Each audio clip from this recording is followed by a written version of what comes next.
जय हिंद, नमस्कार। स्वागत है आप सभी लोगों का आपके अपने ऑनलाइन इंस्टीट्यूट टारगेट ऑन में। मैं रवि तिवारी आप सभी के समक्ष उपस्थित हूं। कैसे हैं आप सभी लोग? आज हम सभी लोग यूपीएसआई के लिए ऑल इंडिया टेस्ट 1 करने चल रहे हैं। मैंने सोचा है कि ऐसी बहुत सारी श्रृंखलाएं आपको कराऊंगा और इन श्रृंखलाओं में ये पहली है। यूपीएसआई का लेवल बहुत अलग है रीजनिंग का और आपको बहुत अच्छे स्तर पर तैयारी करनी है। कहीं ऐसा ना हो कि आप अलग तरीके के प्रश्नों को हल करते रहें और परीक्षाओं के प्रश्नों को हल करते रहें और जब एग्जाम रूम में आपका सामना अच्छे प्रश्नों से हो तो वहां पर आपको बहुत दिक्कत हो। एक्चुअल लेवल को समझने की जरूरत है, उसी लेवल के प्रश्नों से प्रैक्टिस करने की जरूरत है और उसी लेवल पर मॉक टेस्ट हल करने की जरूरत है जिससे आपकी एक्यूरेसी बन सके। आइए मैं इस श्रृंखला की शुरुआत करता हूं। उससे पहले 3 बातें मैं आपसे जरूर कहूंगा कि अगर आप यूपीएसआई के लिए तैयारी कर रहे हैं तो ध्यान रखना, यूपीएसआई के लिए तैयारी करने पर प्रश्नों के स्तर का जो चुनाव है वो बहुत सही करें। मैं आज कोशिश करूंगा कि आपको उस लेवल पे बता पाऊं कि आपके प्रश्नों का स्तर क्या होना चाहिए। इस टेस्ट को सभी लोग जरूर देखें क्योंकि प्रश्न लेंदी होते हैं, यूपीएसआई के बहुत बड़े बड़े होते हैं, भाषा आधारित प्रश्न बहुत बड़े होते हैं और किन सेगमेंटेशन से प्रश्न आते हैं उनको समझना बहुत जरूरी है। दूसरा, टाइम एक्यूरेसी और टाइम मैनेजमेंट बहुत जरूरी है। अगर प्रबंधन आपका सही नहीं होगा तो रीजनिंग निर्णायक है। 52 से 55 प्रश्न आपके होते हैं और अगर टाइम का प्रबंधन आपका सही नहीं है तो समझ लीजिए कि ये प्रश्न आपका बहुत समय ले जाएंगे क्योंकि यूपीएसआई के जब हम प्रश्नों को हल कर रहे हैं तो यूपीएसआई का पेपर 2 भागों में बंटा है। एक भाग को तो आप कहते हैं रीजनिंग, जहां पर ऐसे प्रश्न होते हैं जो कॉन्सेप्ट और ट्रिक के साथ हल हो जाते हैं। आपके साफ साफ लिखा हुआ है कॉन्सेप्ट और ट्रिक से हल हो जाते हैं। लेकिन दूसरा जो हिस्सा होता है वो होता है सामान्य मानसिक योग्यता का रीजनिंग में, जो बहुत दबाव दे देता है आपको और यहाँ परेशानी होती है। तो इसकी पहले से प्रैक्टिस करनी आपके लिए बहुत जरूरी है। तैयार रहिए इन तैयार रहिए इन 2 तरीके के प्रश्नों के लिए कि रीजनिंग का भी मिलेगा और सामान्य मानसिक योग्यता भी मिलेगा, जिसको आप जनरल मेंटल एबिलिटी कहते हैं।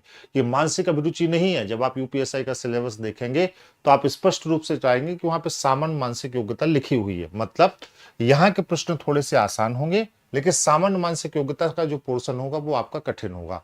लगभग लगभग अगर पुराने सभी पेपर को देखें तो 26 प्रश्न आपके लगभग रीजनिंग वाले हिस्से से हैं और रीजनिंग वाले हिस्से में ही 26 प्रश्न आपके सामान्य मानसिक योग्यता से है। मतलब क्लॉक की भी सामान्य मानसिक योग्यता हो सकती है, कैलेंडर की भी सामान्य मानसिक योग्यता हो सकती है। तो बहुत अच्छे से इन प्रश्नों का समावेशन करें जिससे कि आप चीजों को बहुत बेहतर तरीके से कर पाए। ठीक है, चलिए आइए हम आज के सेशन को शुरुआत करते हैं। कोशिश करेंगे कि आज के सेशन में चीजें बेहतर हों। 2 चीजें मैं कहूंगा आपको, ये जो पीडीएफ है, ये जो वर्कशीट है वो इस टेलीग्राम पर मिलेगी, तो आप सभी लोग इस टेलीग्राम को ज्वाइन किए रहिए आने वाले समय के लिए भी, जिससे कि आपको सारी जो है सामग्री मिलती रहे, पीडीएफ वगैरह मिलते रहे।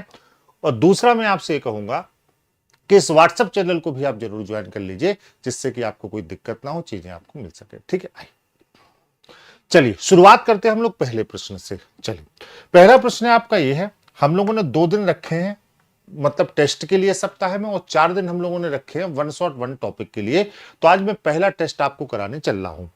मैंने जब पासा आपको पढ़ाया था तो मैंने इस तरीके के प्रश्न कराए थे। उम्मीद है कि आपको ये प्रश्न क्लियर होगा। तो आप सभी लोग पहले इसके सॉल्यूशन की तरफ बढ़िए। इसका सॉल्यूशन क्या होगा तेजी से मुझे आंसर दीजिए और फिर मैं आपको बताता हूं। इसमें मैंने 2 मेथड आपको बताए थे, अगर आपने वीडियो नहीं देखा हो तो देख लें। एक मेथड मैंने आपको बताया था कि जो विपरीत और पड़ोसी के कॉन्सेप्ट से हल हो जाता है और दूसरा मेथड मैंने आपको बताया था जो क्लॉकवाइज कॉन्सेप्ट से हल होता है। और दोनों ही तरह के प्रश्न इसमें यूपीएसआई ने पूछे हैं।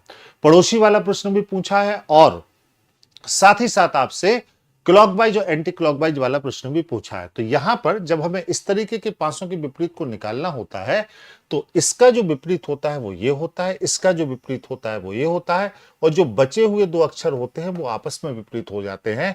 तो यहां पर एम का जो अगर विपरीत लेंगे तो हम लोग क्या होगा, टी होगा। ठीक है, एस का जो विपरीत लेंगे तो हम लोग क्या हो जाएगा, डब्ल्यू हो जाएगा। और बचे हुए जो 2 अक्षर हैं एन और क्यू वो आपस में एक दूसरे के क्या हो जाएंगे, विपरीत हो जाएंगे। करेक्ट है। अब जो विपरीत होते हैं वो कभी भी पड़ोसी नहीं हो सकते, आप सभी लोग भी जानते हैं। तो अब जो विपरीत हैं उनको यहां पे पड़ोसी नहीं होना है। तो गौर से देख लीजिए, यहां पर अगर आपका एस और डब्ल्यू वहां पर विपरीत है तो यहां पे एस और डब्ल्यू पड़ोसी किसी कीमत पर नहीं हो सकता। तो ये तो गलत हो जाएगा क्योंकि एक ही आकृति में जो तीनों अक्षर होते हैं वो पड़ोसी होते हैं। एम और टी वहां पर एक दूसरे का विपरीत है तो यहां पर देखो पड़ोसी नहीं हो सकता, तो ये भी गलत हो जाएगा।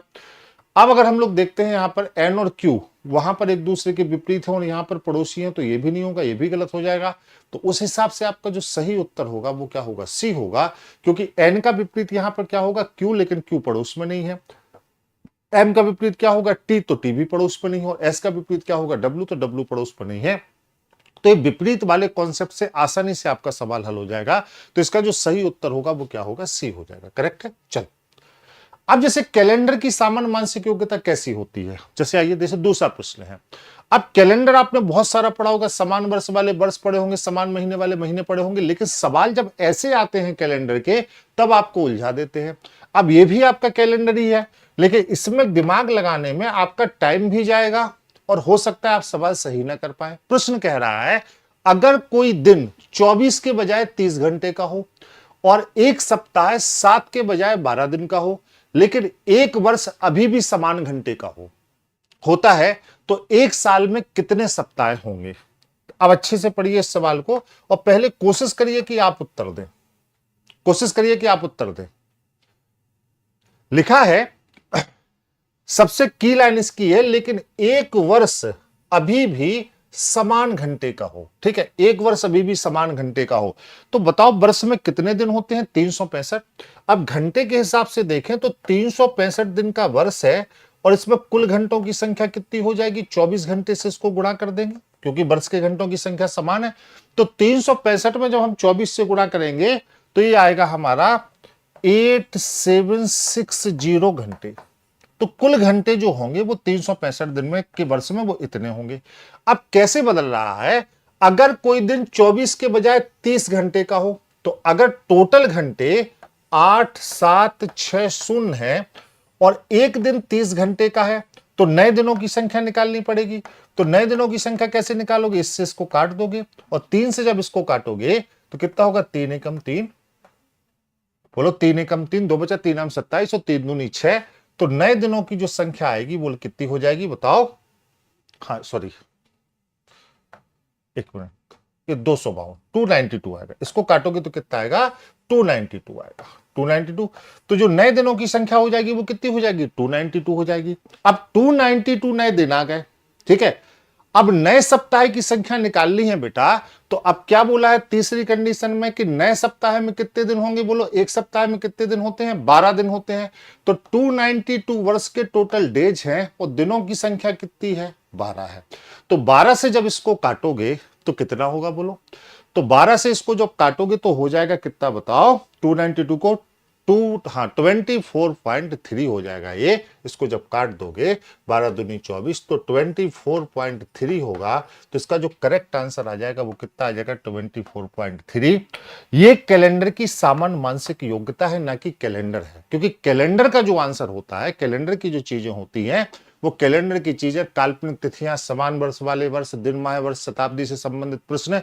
लेकिन ये आपको आना जरूरी है क्योंकि ऐसे सवाल आपको यूपीएसआई में मिलेंगे सामान्य मानसिक योग्यता के रूप में। करेक्ट है, हाँ करेक्ट है। आइए अगला देखते हैं, तीसरे सवाल पे आइए। एक इनइक्वालिटी का बेहतरीन सवाल आपको है, मैंने इनइक्वालिटी आपको वन शॉट वन टॉपिक में कराया ही भी है। बताइए इसका आंसर क्या होगा।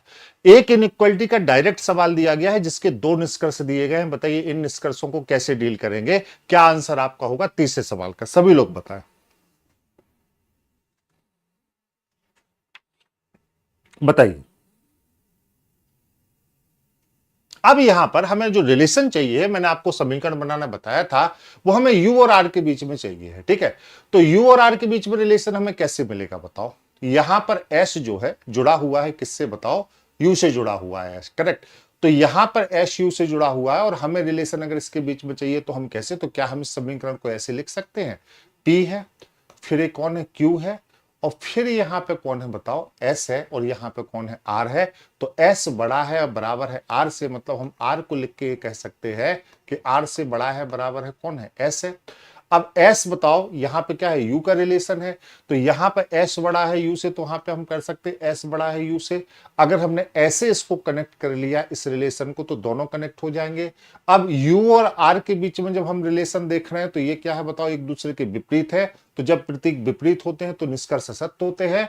और हम जब टी और पी के बीच में रिलेशन यहां पर देख रहे हैं अब u है और u से क्या जुड़ा हुआ है t, तो t को यहां जोड़ लो यहां से, और t और p के बीच में जब हम रिलेशन देख रहे हैं तब भी निष्कर्ष क्या होंगे, बोलो असमान होंगे, प्रतीक असमान होंगे, और जब प्रतीक असमान होते हैं तो निष्कर्ष क्या होते हैं, असत्य होते हैं। इसका मतलब ये उत्तर भी आपका क्या होगा, सही नहीं होगा, करेक्ट है। हाँ, तो इसका मतलब ये भी गलत होगा, मतलब दोनों ही निष्कर्ष बच्चा यहाँ पे आपके गलत हो जाएंगे, पहला भी निष्कर्ष गलत हो जाएगा और दूसरा भी निष्कर्ष गलत हो जाएगा। तो ना तो निष्कर्ष एक और ना ही निष्कर्ष दो अनुसरण करेगा, आपका जो करेक्ट ऑप्शन हो जाएगा वो क्या हो जाएगा, डी हो जाएगा। क्लियर है, डी हो जाएगा, बोथ रॉन्ग हो जाएंगे। बहुत बढ़िया कर रहे हैं आप लोग, बोथ रॉन्ग हो जाएंगे, करेक्ट। अगला देखो, इस आकृति में कितने त्रिभुज हैं, ये तो आसान है। इस आकृति में कितने त्रिभुज होंगे, सभी लोग बता दो। त्रिभुजों की संख्या आपसे पूछी गई, फिगर काउंटिंग का सवाल है, कितने त्रिभुज इस आकृति में होंगे बताएं, सब लोग बताएं, तेजी से आंसर करें सब लोग। तो यहां पे कितने होंगे बताओ, तो यहां पे होंगे बताओ 3, ठीक है। यहां से कितने निकलेंगे, तो यहां से निकलेंगे 3, ये वाली आकृति तो पहचान रहे हो, इस आकृति में कितने होते हैं, 3 होते हैं, तो 3 निकले, यहां से भी 3 निकले, यहां से भी 3 निकलेंगे और यहां से भी 3 निकलेंगे, ठीक है। अब किसी भी आकृति में त्रिभुजों की संख्या केंद्र से जाने वाली रेखाओं की दोगुनी होती है, तो इसमें 8 निकलेंगे। पूरा जो आप ऊपर से देख रहे हो तो इसमें कितने निकलेंगे, बोलो 8 निकलेंगे, ठीक है। तो अब बताओ टोटल 12 और 8 20, अब ये हो गया बेटा 21 22 23 24 25 26। याद रखिएगा अंदर वाली आकृति में 8 नहीं होंगे, क्योंकि ये यहां से जब रेखा जाती है विकर्णवत तब ये 8 होते हैं। ये रेखा 20 से जा रही है तो ये जो आकृतियां बनेंगी ये 4 की बनेंगी, त्रिभुज नहीं बनेंगे। तो यहां पे कितने होंगे, बोलो 8 8 3 3 3 3 12 12 8 20, और फिर अब 1 2 3 4 5 6, तो टोटल कितने हो जाएंगे, बोलो नंबर ऑफ ट्राइंगल आपके हो जाएंगे, बताओ कितने हो जाएंगे, 26 हो जाएंगे। तो यहाँ पे आपका सही उत्तर कितना हो जाएगा, 26 हो जाएगा। क्लियर है, हाँ। क्लियर है, आइए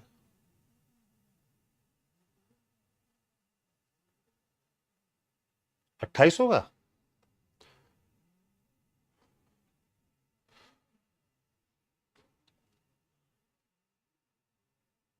हाँ 26 ही तो होगा बेटा, 28 कहां होगा।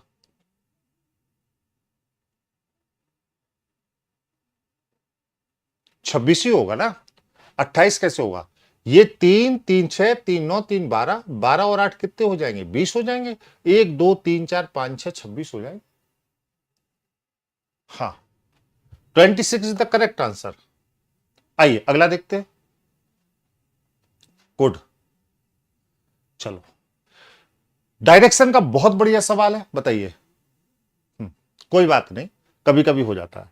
डायरेक्शन का एक बेहतरीन सवाल है, सभी लोग लगाना शुरू करें। लिखा है रेयान बिंदु ए से चलना प्रारंभ करता है और 13 किलोमीटर पूर्व दिशा में ड्राइव करता है, फिर वहां से बाएं मुड़ता है, 5 किलोमीटर ड्राइव करता है, फिर बाएं मुड़ता है और 15 किलोमीटर ड्राइव करता है, फिर बाएं मुड़ता है और 11 किलोमीटर ड्राइव करता है। वह अंतिम बार बाएं मुड़ता है और 2 किलोमीटर ड्राइव करता है और बिंदु पी पर रुकता है। बिंदु ए पर फिर से पहुंचने के लिए उसे कितनी दूरी, सबसे कम दूरी और किस दिशा में ड्राइव करना चाहिए। सभी मोड़ केवल डिग्री मोड़ है जब तक कि निर्दिष्ट ना किया गया हो, बताइए। हाँ तेजी से बताओ क्या होगा। रेयान बिंदु ए से चलना प्रारंभ करता है और 13 किलोमीटर पूर्व की दिशा में चलता है। तो सपोज करिए कि यहां से बिंदु ए से चलना प्रारंभ किया और 13 किलोमीटर पूर्व दिशा में चला, तो हमने 13 किलोमीटर हम लोगों ने इसको ले लिया, ठीक है। थोड़ी सी जगह कम है तो मैनेज करिएगा, ठीक है, इतने में ही गाड़ी चलानी है। फिर लिखा है फिर वह बाएं मुड़ता है, फिर वह बाएं मुड़ता है और 5 किलोमीटर ड्राइव करता है। ये लिखा है ना, बाएं मुड़ता है और 5 किलोमीटर ड्राइव करता है। चलो तो बाएं मुड़ा और 5 किलोमीटर ड्राइव कर लिया, तो ये 5 हो गया। फिर लिखा है बेटा फिर बाएं मुड़ता है और 15 किलोमीटर ड्राइव करता है, तो फिर बाएं मुड़ता है और कितना चलता है, 15 किलोमीटर। तो फिर बाएं मुड़ता है और 15 किलोमीटर ड्राइव करने का मतलब अगर 13 इतना है तो 15 इससे बड़ा होगा, तो ये हम लोगों ने यहाँ पे 15 किलोमीटर ले लिया, तो 15 किलोमीटर उसने यहाँ पे ड्राइव कर लिया। फिर लिखा है फिर बाएं मुड़ता है और 11 किलोमीटर ड्राइव करता है। अब 11 किलोमीटर चलेगा तो 15 से थोड़ा सा छोटा बना लेते हैं, तो ये 11 किलोमीटर हो गया। अंतिम बार बाएं मुड़ता है और 2 किलोमीटर चलता है। अब गौर से देखो बेटा, ये पूरा 15 है, 13 यहां चला, 15 यहां आया, 13 यहां आया और 2 जब चलेगा तो इसके बराबर पहुंचेगा। इस बिंदु से उसने चलना शुरू किया था, बिंदु ए से, और जब वो पहुंचा लास्ट में तो वो कहां पहुंचा, बिंदु पी पर पहुंचा, तो ये बिंदु पी पर पहुंचा। अब ये उसका प्रारंभिक बिंदु है, तो आपसे ये पूछा गया है, उससे बताओ कि बिंदु ए पर फिर से पहुंचने के लिए उसे कितनी दूरी चलनी पड़ेगी, तो बिंदु ए पर फिर से पहुंचने के लिए उसे नॉर्थ की तरफ चलना पड़ेगा। कितने किलोमीटर, ये 5 है, ये 11 है, तो ये बची हुई दूरी कितनी होगी, 6 किलोमीटर। तो उसको 6 किलोमीटर जाना पड़ेगा नॉर्थ की तरफ। तो जो हमारा करेक्ट आंसर होगा वो क्या हो जाएगा, सी हो जाएगा। वो 6 किलोमीटर जाएगा कहां पर बताओ, नॉर्थ की तरफ जाएगा। तो करेक्ट आंसर होगा आपका C. C is the correct answer. Clear है, C is the correct answer, 6 kilometre north की तरफ जाएगा। क्लियर है, सबको क्लियर है बच्चा। अगला देखो, बहुत बढ़िया, बहुत जबरदस्त सवाल है। आइए, सवाल छोटा है लेकिन सवाल बहुत अच्छा है। लिखा है, दिए गए प्रश्न को पढ़ें और निर्णय लें कि निम्नलिखित में से, इसी लेवल पर बच्चा आपको तैयारी करनी है। दिए गए प्रश्नों को पढ़ें और निर्णय लें कि निम्नलिखित में से कौन सा कथन प्रश्न का उत्तर देने के लिए पर्याप्त है। शहर वाई के संबंध में शहर एक्स किस दिशा में है। हमें वाई और एक्स के रिलेशन को कोड करना है कि शहर वाई के संबंध में जो शहर एक्स है वो किस दिशा में है। ठीक है, तो एक्स जेड के उत्तर पश्चिम में 3 कथन दिए गए और आपको बताना है कि किससे हम उत्तर दे सकते हैं। ठीक है, तो एक्स जेड का तो कोई रिलेशन है नहीं। ठीक है, रिलेशन हमें चाहिए वाई और एक्स का। तो वाई और एक्स का रिलेशन हमें कैसे मिलेगा, तो वाई और एक्स का रिलेशन हमें पहले से इसलिए नहीं मिलेगा क्योंकि उसमें कॉमन कैरेक्टर नहीं है। ठीक है, कॉमन कैरेक्टर नहीं है। तो कॉमन कैरेक्टर अगर नहीं है तो हम कैसे इसको करेंगे, तो कॉमन कैरेक्टर नहीं है तो इसका मतलब है अगर हम इन दोनों को ही ले लें, क्योंकि इसमें एक्स एम और एम बाई कॉमन है, तो हमारे आंसर बहुत आसानी से आ जाएंगे। ठीक है, बहुत आसानी से हमारे आंसर आ जाएंगे। और इसमें जो चौथा वाला विकल्प है बच्चा, वो भी गलत हो गया है क्योंकि रिपीटेशन कर दिया है विकल्प का, इन लोगों ने सही नहीं किया। जो चौथा वाला एक्चुअल विकल्प जो परीक्षा में पूछा गया है, वो चौथा वाला विकल्प है केवल एक, है ना। तो यहां पे थोड़ा सा ये टाइपिंग मिस्टेक में एक विकल्प आपका 2 बार हो चुका है, 1 और 2 2 बार, तो इसमें केवल एक है। जो चौथा वाला है उसको आप केवल एक पढ़ें। ठीक है, तो देखो, अब विकल्प से भी कभी कभी बहुत सारी चीजें हमारी हल हो जाती हैं। कैसे, देखो अच्छे से, एक केवल एक है, वो 2 बार रिपीट हो जाता है। तो केवल 3 पर्याप्त है, तो केवल 3 तो पर्याप्त हो नहीं सकता, और केवल 1 पर्याप्त हो नहीं सकता। अब लिखा है 2 और 3 पर्याप्त होगा, या तो 1 और 2 पर्याप्त होगा। तो 1 और 2 में रिलेशन बनेगा नहीं, तो पर्याप्त होगा 2 और 3, जो सीधे आंसर होगा क्योंकि उसमें कनेक्टिविटी है। तो वो कौन सा पर्याप्त होगा, तो 2 और 3 पर्याप्त होगा, तो बी ऑप्शन सही होगा। ठीक है, पहले तो ऐसे समझ लो, कॉमन क्राइटेरिया से सीधे सीधे बी ऑप्शन क्या हो जाएगा, सही हो जाएगा। अगर हम इसको लगा भी लें तो लगाने पर उत्तर भी आ जाएगा यहां पर। आइए हम आपको करके भी दिखा देते हैं। लिखा है एक्स एम के उत्तर में है। ठीक है, तो x उत्तर में है किसके, m के, तो ये m हो गया, और m के उत्तर में हमने x को बना दिया। जो z के पश्चिम में है, पश्चिम में है। अब जो बताओ z के कौन पे पश्चिम में, तो m के लिए लिखा है कि z के पश्चिम में। x जो है वो m के उत्तर में है, जो z के पश्चिम में है। फिर लिखा है m y के उत्तर पश्चिम में है। अब m जो है वो y के कहां पे है, उत्तर पश्चिम में। तो y के उत्तर पश्चिम में m कैसे हो सकता है बताइए, y के उत्तर पश्चिम में m कैसे हो जाएगा बताएं। हाँ, m जो होगा वो y के कहां पे होगा, उत्तर पश्चिम में। तो हम y को कहीं यहां पे रखें तो y के उत्तर पश्चिम में कौन होगा, m। इस तरीके से हम लोग लिख देंगे, y के उत्तर पश्चिम में कौन होगा, m। तो यहां पे स्थिति हम y की रख सकते हैं। तो शहर y के संबंध में x किस दिशा में होगा, तो m अगर y के उत्तर पश्चिम में, तो सेम डायरेक्शन आएगी उत्तर पश्चिम। तो यहां से हम आराम से निकाल सकते हैं, उत्तर पश्चिम में x भी होगा। तो हमारा करेक्ट आंसर जो होगा वो क्या होगा, वो y होगा। करेक्ट है, करेक्ट आंसर जो होगा वो क्या होगा, y होगा। कट कॉपी पेस्ट वाले थोड़ा सा ध्यान रखें। ठीक है, हाँ, कट कॉपी पेस्ट वाले थोड़ा सा ध्यान रखें। क्लियर है, आइए अगला देखते हैं। 7वां सवाल बहुत जबरदस्त है, बताइए कैसे होगा। सरल सरल सवालों में खेलते रहो और फिर एग्जाम रूम में जाओ और लगे, क्योंकि सवाल तो लेंदी आएंगे ही। लिखा है निम्न में से जानकारी को पढ़िए और दिए गए प्रश्नों के उत्तर दीजिए। पी और क्यू वॉलीबॉल तथा हॉकी अच्छा खेलते हैं, आर और पी हॉकी तथा वॉलीबॉल। इसको मैं 2 तरीके से आपको बताऊंगा, कैसे लेंदी सवालों को आपको कैसे 2 तरीके से करना है बताइए। तो सबसे पहले जितने भी हैं वो सब लिख लीजिए। जैसे लिख लीजिए, हमने लिख लिया वॉलीबॉल, लिख लिया वॉलीबॉल के बाद हमने लिख लिया हॉकी, लिख लिया बेटा। हॉकी के बाद फिर हमारा क्या है और बताओ, वॉलीबॉल है, हॉकी है, और हम क्या क्या खेल रहे हैं बताओ। तो बेसबॉल है, क्रिकेट है और फुटबॉल है। तो हमने यहाँ पे बेसबॉल लिख लिया, बेसबॉल के बाद फिर हमने क्रिकेट लिख लिया, और क्रिकेट के बाद फिर हमने फुटबॉल लिख लिया।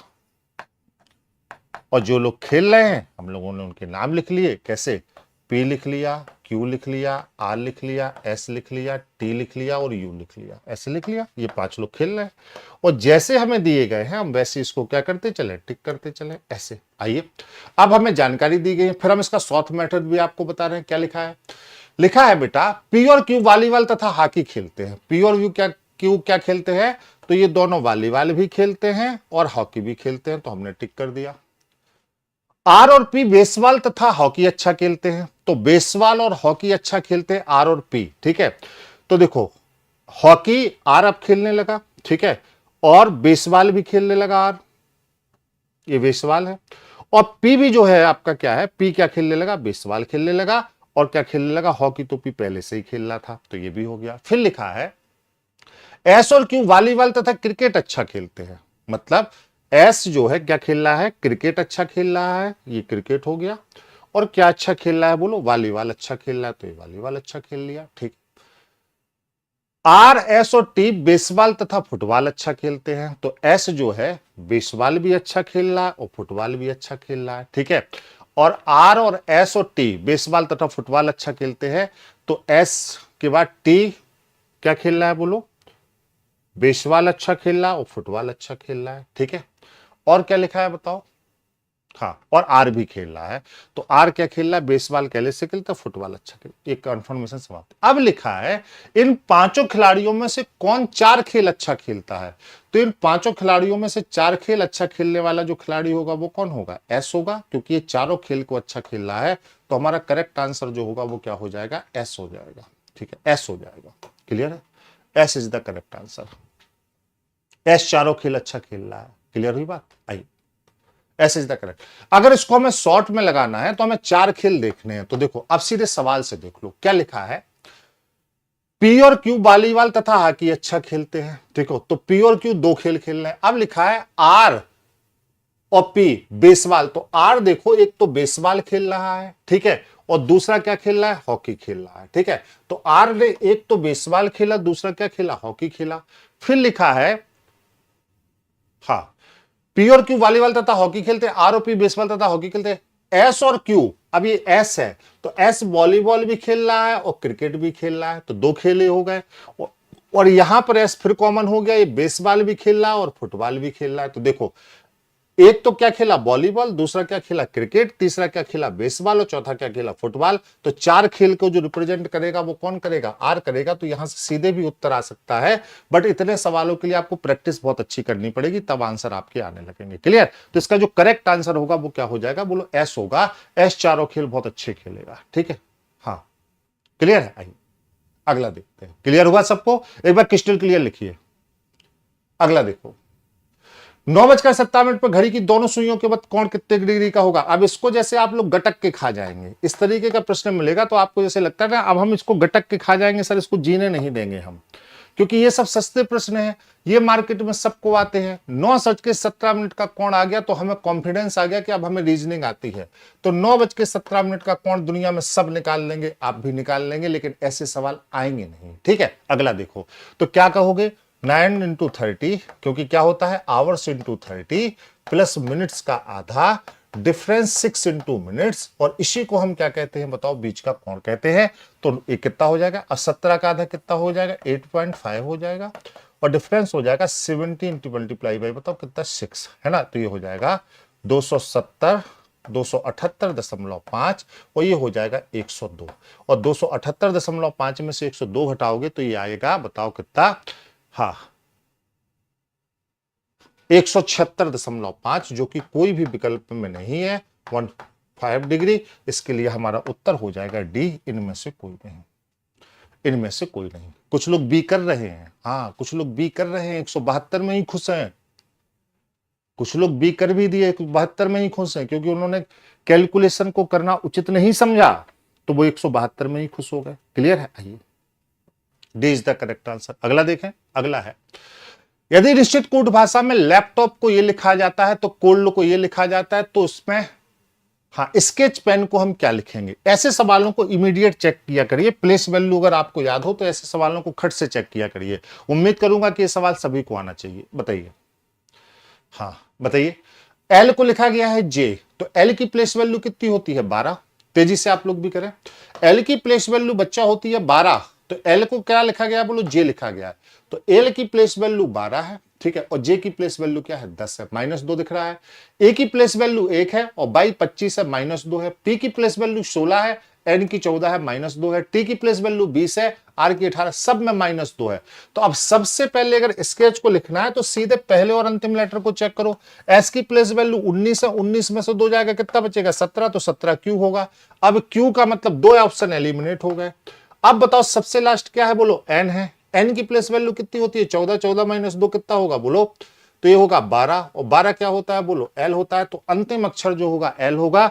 करेक्ट आंसर आपका सी हो जाएगा। करेक्ट आंसर क्या हो जाएगा, सी हो जाएगा। C is the correct answer. Clear है, आइए, C is the correct answer. सबने कर लिया होगा आराम से। तेजी से कमेंट आने चाहिए, कमेंट करते रहो, आंसर सब दो। बताओ, विद्यार्थियों की एक पंक्ति में आशीष बाएं से 15वां है और सचिन दाएं से 7वां है। आशीष बाएं से 15वां है और सचिन दाएं से 7वां है। यदि वे आपस में अपने स्थान बदलते हैं तो सचिन दाएं से 15वां होगा। तो पंक्ति में कितने विद्यार्थी होंगे, बताओ, है ना। तो मैंने आपको पोजीशन इंटरचेंज रैंकिंग में पढ़ाया भी है, कई बार कराया भी है, और मैं हमेशा कहता हूं कि पहले उस व्यक्ति का नाम लिख लो जिसके दोनों स्थान दे दिए गए हों, ठीक है। तो इस पोजीशन इंटरचेंज के हिसाब से देखो कि सबसे पहले उस व्यक्ति को खोजो जिसके दोनों स्थान दे दिए गए हों। तो दोनों स्थान किसके दिए गए हैं, सचिन के। तो जिसके दोनों स्थान दिए गए हों उसको सबसे पहले लिखो, और जिसका एक स्थान दिया गया हो उसको सबसे बाद में लिखो, ऐसे लिखो, ठीक है। अब सचिन का पहला स्थान क्या था, उससे कंसीडर करो 7वां था।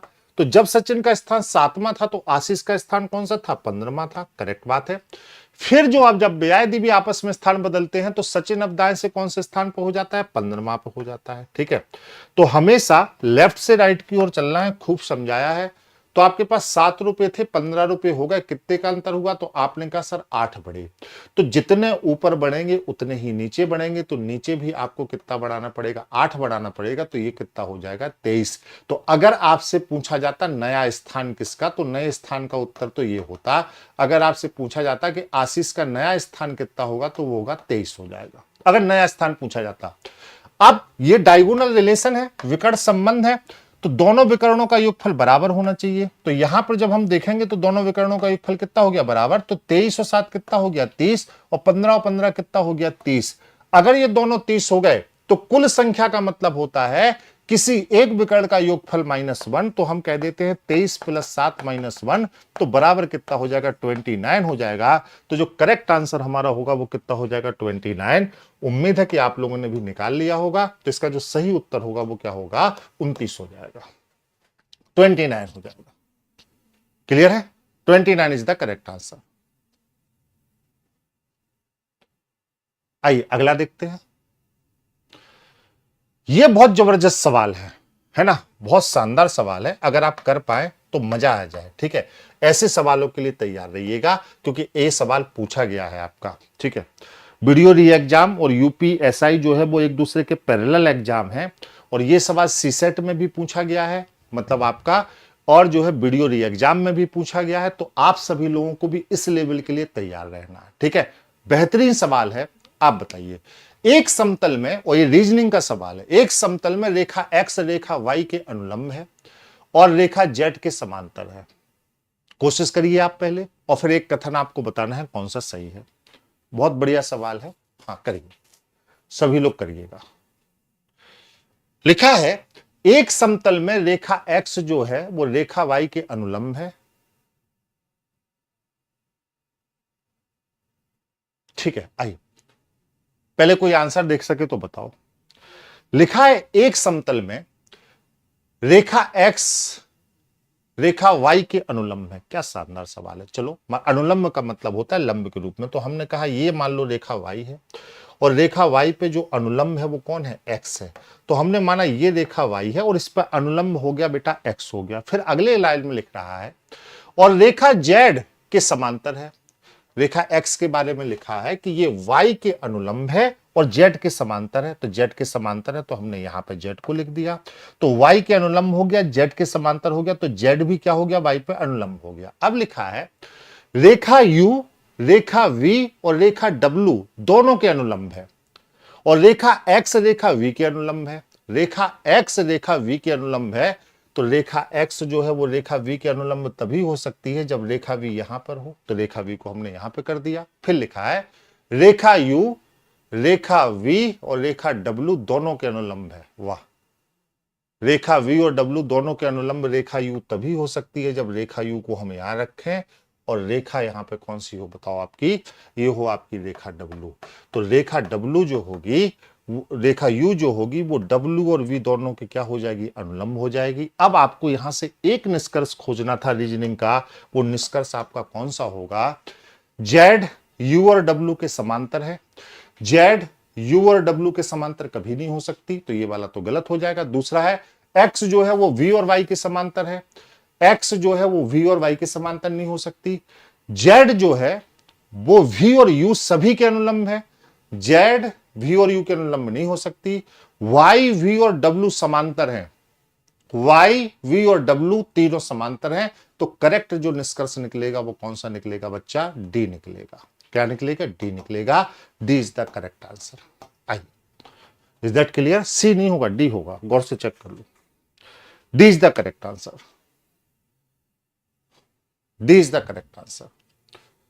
इसी लेवल पर तैयारी करनी है बेटा, है ना, इससे लेवल कम नहीं होना चाहिए। यूपीएसआई अगर उड़ाना है तो बहुत तगड़ा पेपर आएगा, प्लस प्रोन्नति बोर्ड का सबसे बड़ा पेपर है। बहुत सारे लोग इधर उधर तुमको एसएससी के सवाल करा रहे हैं, सवालों को बहुत प्योर करना, है ना, बहुत प्योर करना। मैं ऑफलाइन भी पढ़ा रहा हूँ प्रयागराज में, तो बहुत अलग तरीके से रीजनिंग पढ़ा रहा हूँ। मैं ऑनलाइन भी आपको पढ़ा रहा हूँ तो बहुत अलग तरीके से। तो कोशिश करना, फॉलो जरूर करो, जितना कहूंगा उतना अगर कर लिए ना तो जिस दिन निकलोगे बहुत खुश निकलोगे पेपर से, है ना, निश्चित बहुत खुश निकलोगे। करेक्ट। आइए अगला, करेक्ट। आइए 12 सवाल। रवि की घड़ी की दुकान में 2 दीवार घड़ियां मरम्मत के लिए लाई गई हैं। एक घड़ी में कुक्कू प्रत्येक 16 मिनट बाद बाहर निकलती है, जो अलार्म होता है, जबकि दूसरी घड़ी में कुक्कू प्रत्येक 18 मिनट बाद बाहर आती है। दोनों कुक्कू दोपहर 12 बजे बाहर निकली थी। ठीक है, तो जब भी बेटा ऐसा सवाल दिया जाए, सीधे सीधे एलसीएम होता है, तो हमें 16 और 18 का एलसीएम यहां पे लेना है। ठीक है, तो आप सभी लोग 16 और 18 का एलसीएम लेके इस सवाल का उत्तर ले सकते हो। एक जो है हमें संख्या दी गई है 16 और एक संख्या हमें दी गई है 18, तो 16 का एलसीएम और 18 का एलसीएम कितना आएगा पहले ये बताओ। तो 16 और 18 का जो एलसीएम होगा उसको आपको यहां पे ले लेना है। ठीक है, 16 और 18 का एलसीएम कैसे निकालोगे बताओ हमको। हाँ, तो 16 और 18 का जो एलसीएम होगा बच्चा वो आएगा 144। कितना आएगा, 144। ठीक है, 144 को हम लिख सकते हैं, मिनटों में उत्तर देना है 120 लिख सकते हैं, और 120 के बाद फिर हम इसको क्या लिख सकते हैं बताओ, 120 के साथ हम इसको लिख सकते हैं 24। ठीक है, तो 120 और 24 कितना हो जाएगा बताओ, 144। तो 120 का मतलब हो गया मिनटों में 2 घंटे, और 2 घंटे के बाद ये 24 क्या हो गए आपके मिनट हो गए। तो 2 घंटे के और 24 मिनट के बाद, तो 12 बजे में जब 2 घंटे और 24 मिनट हम जोड़ देंगे तो 12 बजे के 2 घंटे 24 मिनट बाद हमारा जो समय होगा वो कितना होगा, 2:24 PM हो जाएगा। तो करेक्ट आंसर हो जाएगा आपका C. C is the correct answer. ठीक है, ऐसे सवाल आपको पेपर में जरूर मिलेंगे। ठीक है, ये एलसीएम वाला कॉन्सेप्ट जरूर मिलेगा आपको, एक आध 2 सवाल हो सकता है क्लॉक में आपको ऐसे मिल जाए। ठीक है, 224 हो जाएगा। अगले सवाल की तरफ बढ़ जाओ। अब देखो, जिससे बेटा ये एक यूनिक सवाल था पांसा का, लिखा है नीचे 6 अलग अलग पांसों को दर्शाया गया है, जिनके ऊपरी फलक पर अंकित अंकों को विलुप्त कर दिया गया है। प्रत्येक पांसे के 2 विपरीत सतहों पर अंकित अंकों का योग 7 है। इसका मतलब ये है कि स्टैंडर्ड डाइस है। ध्यान समझना, प्रत्येक पांसे के 2 विपरीत फलकों पर अंकित अंकों का योग कितना है, 7 है। यदि पांसा 1, 2, 3 के निचले फलक पर सम संख्याएं हों तो इनके ऊपरी फलक पर अंकित अंकों का योग क्या होगा। मतलब जब हमें बच्चा ये सवाल सॉल्व करना है तो पहले सवाल के लिए लिखा है कि हमें केवल 1, 2 और 3 को लेना है। किस पांसे को लेना है, 1, 2, 3। मतलब इस सवाल में हमें सभी पांसे यूज नहीं करने हैं, हमें जो पांसे यूज करने हैं वो यूज करने हैं 1, 2 और 3।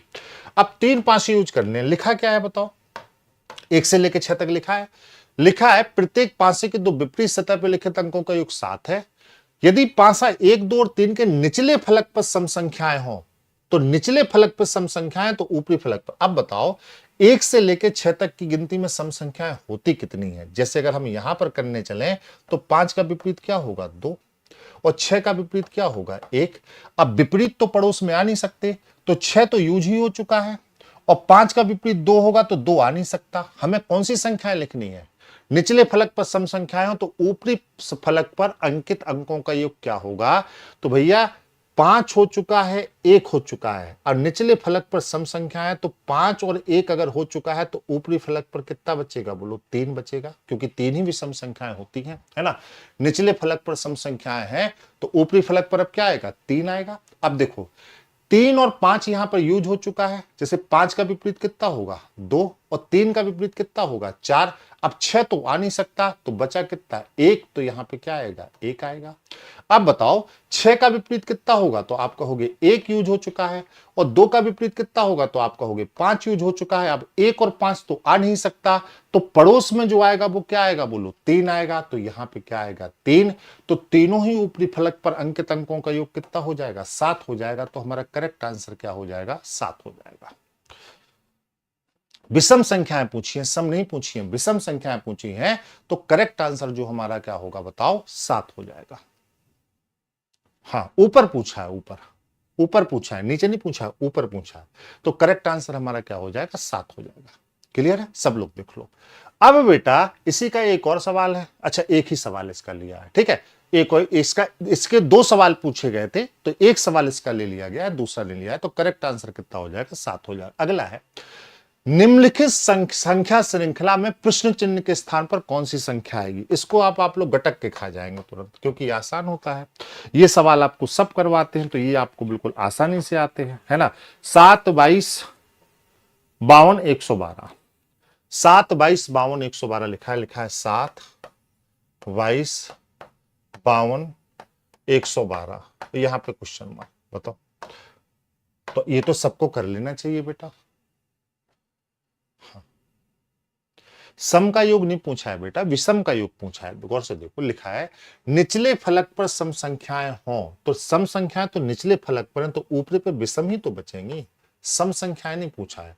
बताया है निचले फलक पर सम संख्याएं हो, योग सम का नहीं पूछा है। बताओ 7, 22, 52, 112, इसको अगर अंतर ले लें तो 7 और 22 के बीच का अंतर कितना होगा 15 होगा, 22 और 52 के बीच का अंतर कितना होगा 30 होगा, 52 और जो है 112 के बीच का अंतर कितना होगा 60 होगा। तो अब यहां पे अंतर कितना होना चाहिए बेटा बताओ, यहां पे अब अंतर कितना होना चाहिए बच्चा, तो आप कहोगे 120 होना चाहिए। तो 112 में हम 120 अगर ऐड कर देंगे तो कितना हो जाएगा बताओ, तो 112 और 120 हो जाएगा 232। तो हमारा जो करेक्ट आंसर होगा वो कितना हो जाएगा 232 हो जाएगा। तो हमारा आंसर यहां पे होगा 232, कितना होगा 232। तो 232 हमारा क्या होगा आंसर हो जाएगा। क्लियर, तेजी से बढ़ते चलो। अगला देखो, अतिथियों को आशा का परिचय कराते हुए भास्कर ने कहा, सबका ये सवाल सही होना चाहिए, उसके पिता मेरे पिता के इकलौते पुत्र हैं। आशा, हाँ आशा, आशा का परिचय कराते हुए भास्कर ने कहा उसके पिता, है ना, मेरे पिता के इकलौते पुत्र हैं। क्या क्या रिलेशन होगा, तेजी से बताओ। अतिथियों को आशा का परिचय कराते हुए भास्कर ने कहा, ये आशा हो गई, आशा का परिचय करा रहा है भास्कर, और आशा का परिचय कराते हुए भास्कर ने कहा, है ना, उसके पिता, जो आशा के पिता है वो है, उसके पिता मेरे पिता के इकलौते पुत्र हैं। उसके पिता मेरे पिता के इकलौते पुत्र हैं, तो उसके पिता मेरे पिता के इकलौते पुत्र है, तो इसका मतलब ये कौन हो जाएगा बोलो, भास्कर हो जाएगा। ये कौन हो जाएगा बताओ, भास्कर हो जाएगा बेटा, हो जाएगा ना। और ये कौन हो जाएंगे, भास्कर के पिता हो जाएंगे, ठीक है। उसके पिता हाँ उसके जो पिता है वो मेरे पिता के इकलौते पुत्र, तो ये स्वयं भास्कर ही कह रहा है। तो आशा भास्कर की क्या हो जाएगी, पुत्री हो जाएगी। तो करेक्ट आंसर जो होगा वो क्या होगा, डी हो जाएगा, डी हो जाएगा। क्लियर है, अगला देखते हैं, 16वें सवाल पर चलते हैं। अब देखो आपको 4 सीरीज दी गई है, ठीक है, नॉन वर्बल का सवाल है। दिए गए विकल्पों में से उस आकृति का चयन करें जो निम्न आकृति श्रृंखला में प्रश्न चिन्ह के स्थान पर आ सकती है, ठीक है, प्रश्न चिन्ह के स्थान पर आ सकती है। तो क्या होगा बताओ, क्या होगा बताओ।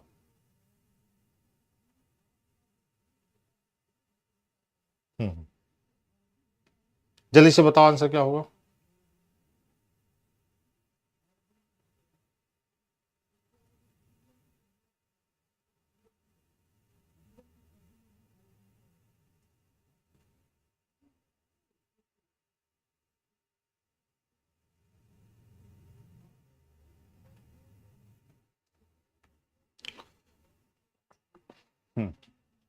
आंसर करो।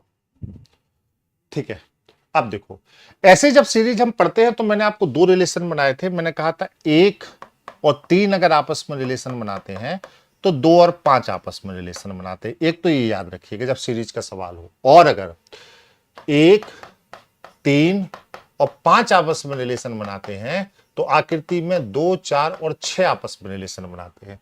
तो यहां पर देखो, दूसरे और चौथे में सीधे सीधे रिलेशन बन रहा है, करेक्ट है। ये डायगोनल शिफ्ट हुआ है, देखो ये डायगोनल शिफ्ट हुआ है, दोनों ये डायगोनल शिफ्ट हुआ है। तो उस हिसाब से अगर हम लोग देखेंगे तो ए और बी के भी रिलेशन को देखेंगे हम लोग। तो ए और बी के रिलेशन को हम लोग कैसे देखेंगे, उसको भी डायगोनल हम लोग शिफ्ट करेंगे। तो यहां पे जब डायगोनल शिफ्टिंग होगी तो क्या आएगा बताओ। हाँ, डायगोनल शिफ्टिंग पे क्या होगा, सीधे सीधे देख लो। ये देखो बेटा, यहां पर दूसरा ऐसे था तो चौथा यहां पे ऐसे हो गया। तो ये अगर ऊपर की तरफ था तो इसका मतलब ये नीचे की तरफ था तो ऊपर की तरफ जाएगा। और ऊपर की तरफ के हिसाब से इसका जो आंसर होगा वो क्या हो जाएगा बताओ। हाँ, इसका आंसर क्या हो जाएगा, जल्दी से बताओ। ऊपर की तरफ जाएगा ना। हाँ,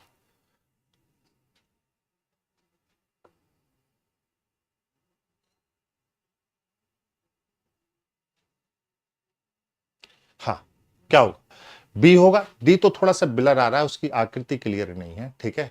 तो इसका जो आंसर होगा वो क्या होगा, तो बी ही होगा। इस आकृति के हिसाब से सबसे नियरेस्ट बी ही लग रहा है, बोलो।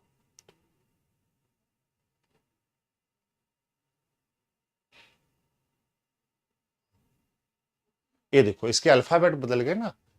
ये जो है यहां पर और यहां पर था, तो ये भी यहां पे और यहां पर आए हैं, ठीक है।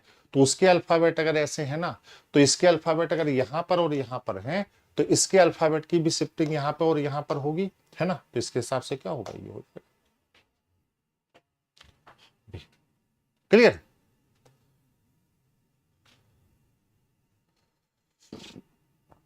हाँ, क्लियर होगा। आइए अगला देखते हैं। अनिल का कद सन्नी से लंबा है और सन्नी का कद बेबी से छोटा है। जल्दी बताओ, ऑर्डर सीक्वेंस का सवाल है। जल्दी बताओ, ऑर्डर सीक्वेंस का सवाल है, बताओ।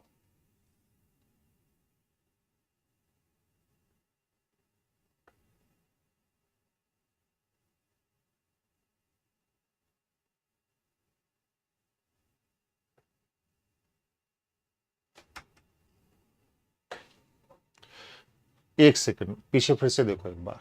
देखो ऐसे चलो, ए के बाद बी आया है, फिर सी छूटा है, तो डी के बाद ई आया है ना। फिर बेटा एफ छूटेगा तो जी के बाद एच आएगा। तो जी और एच यहां होना चाहिए। तो जी और एच अगर यहां होना चाहिए तो जी और एच का ऑप्शन जो होगा वो बी नहीं होगा, डी होगा। जी और एच का जो ऑप्शन होगा वो बी नहीं होगा, वो डी होगा। गौर से देखो, अल्फाबेट के हिसाब से ये जी और एच है। हालांकि ये आकृति थोड़ी सी स्पष्ट नहीं है, इस हिसाब से हम लोग देख रहे हैं, बट करेक्ट आंसर जो होगा वो डी होगा। अल्फाबेटिकल ऑर्डर में देखो, ए बी सी छूटा है, डी ई, फिर एफ छूटेगा तो जी और एच, है ना। तो जी और एच के हिसाब से जो प्रॉपर स्पेस आ रहा है जी और एच का, वो कौन सा आ रहा है, डी आ रहा है, करेक्ट। तो D is the correct answer, D होगा इसका आंसर, डी होगा। हाँ हाँ, D is the correct answer. हालांकि आकृति थोड़ी सी प्रॉपर नहीं थी इसलिए डिस्टर्बेंस हो रहा था, but D is the correct answer. अगला देख लो, बताओ। अनिल का कद सन्नी से लंबा है। जल्दी से बताओ आंसर। अनिल का कद सन्नी से लंबा है। हाँ बताओ।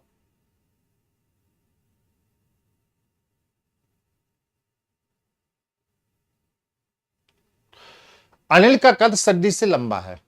हाँ, आइए। तो भैया, अनिल का कद सन्नी से लंबा है तो ये अनिल है, और यहां पे सन्नी जी को लिख देते हैं, सन्नी है, क्या दिक्कत है, ऐसे बढ़ते हुए क्रम में लिखना है। अनिल का कद सन्नी से लंबा है और सन्नी का कद बेबी से छोटा है। अब सन्नी का जो कद है वो किससे छोटा है, बेबी से। तो सन्नी को थोड़ा सा और नीचे लिख देते हैं। तो ये सन्नी है, सन्नी का कद बेबी से छोटा है तो बेबी को यहां डाल देते हैं। चलो ऐसे कर देते हैं। बेबी का कद अनिल के कद से छोटा है तो बेबी बीच में होंगे, ठीक है। बेबी का कद अनिल के कद से छोटा है। अब लिखा है अनिल का कद बॉस से लंबा है, जिसका कद सन्नी से छोटा है, तो बॉस यहां पे आ जाएगा और बेबी बीच में आ गई। तो सबसे छोटा कौन होगा? बॉस होगा। D is the correct answer. सबसे छोटा कौन होगा? बॉस होगा। D is the correct answer. Boss, सबसे छोटा बॉस होगा, ठीक है। आइए, बी फॉर बॉस। आइए अगला देखते हैं। बहुत बढ़िया सवाल है, बताओ क्या उत्तर होगा। एक रिलेशन है, बताओ क्या आंसर करेगा।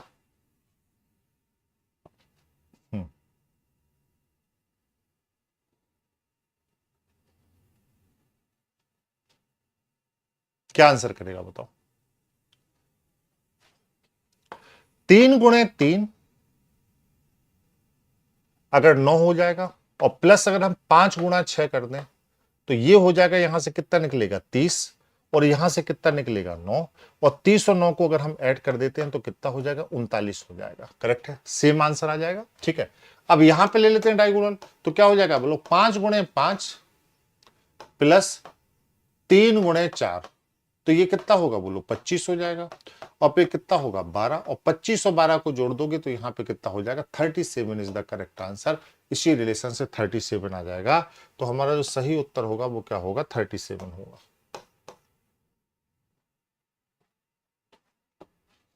थर्टी सेवन हो जाएगा।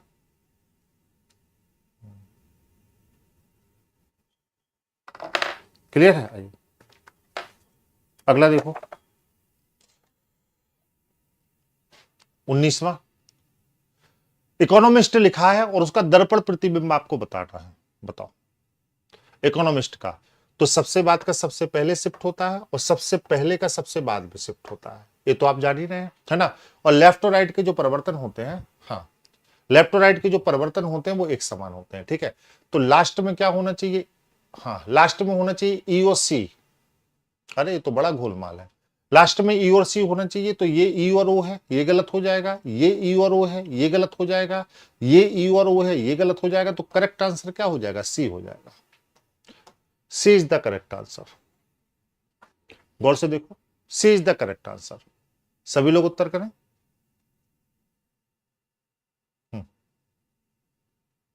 ठीक है, अगला। Clear? C is the correct answer. सबका क्लियर है? अगला देखो, दो पुरुष अनिल और डेविड तथा दो महिलाएं शबनम और रेखा एक विक्रेता समूह में है। दो पुरुष अनिल और डेविड और दो महिलाएं शबनम और रेखा एक विक्रेता समूह में। बहुत बढ़िया सवाल है, ठीक है। हाँ, 4 लोग हैं, शबनम और रेखा। आप लोग सवाल करिए। शबनम, रेखा और अनिल और डेविड, 4 लोग।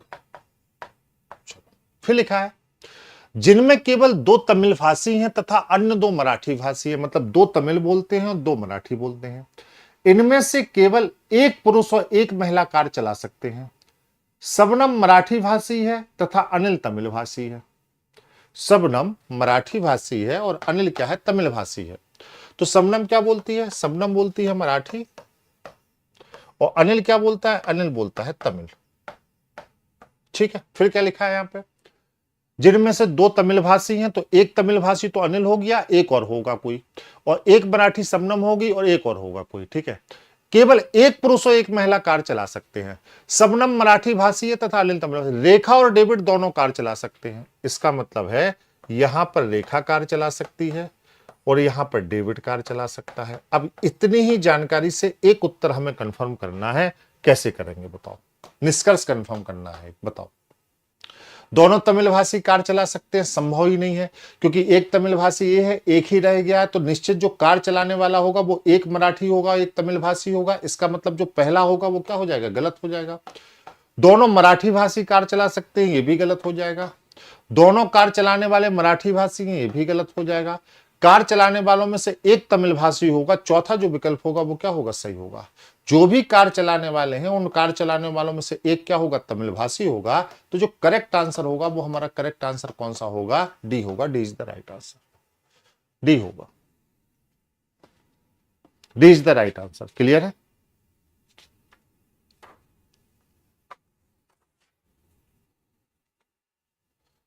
हाँ, आई,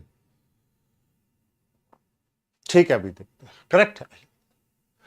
अब एक और इनइक्वालिटी का सवाल है, बताइए क्या होगा।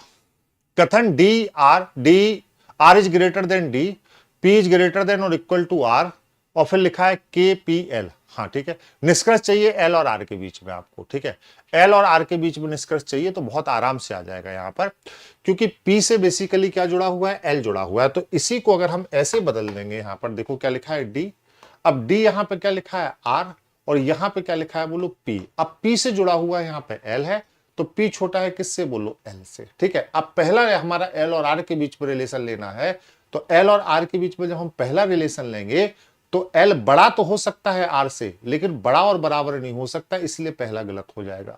और दूसरा क्या होगा बोलो, के बड़ा है आर से, अब के को भी कनेक्ट करना है तो आपने पी को कनेक्ट कर लिया, तो के बड़ा है किससे, पी से, तो के बड़ा है पी से, तो अगले वाले को चेक करने के लिए इस समीकरण को ऐसे लिख लो, डी और ये क्या हो जाएगा आर हो जाएगा, और ये क्या हो जाएगा पी, और ये क्या हो जाएगा के, और के बड़ा है पी से, तो यहां से अगर हम निकाल लें कि के बड़ा है पी से, इसका मतलब है ये वाला क्या हो जाएगा, सही हो जाएगा। के बड़ा है किससे, आर से, तो आर से लेके के तक की जर्नी में ये सिंबल मिनिमम कंडीशन में सेटिस्फाई कर रहा है, कॉमन है, मतलब दूसरा निष्कर्ष हमारा क्या हो जाएगा, सही हो जाएगा। तो केवल निष्कर्ष दो अनुसरण करेगा, करेक्ट ऑप्शन जो होगा वो क्या होगा, बी हो जाएगा। केवल निष्कर्ष दो अनुसरण करेगा, करेक्ट ऑप्शन जो होगा वो क्या होगा, बी हो जाएगा। ठीक है, बी हो जाएगा करेक्ट। आई, चार शब्द दिए गए जिनमें से तीन किसी न किसी तरीके से समान है और एक असमान है, उस असमान शब्द का चयन आपको करना है, बताइए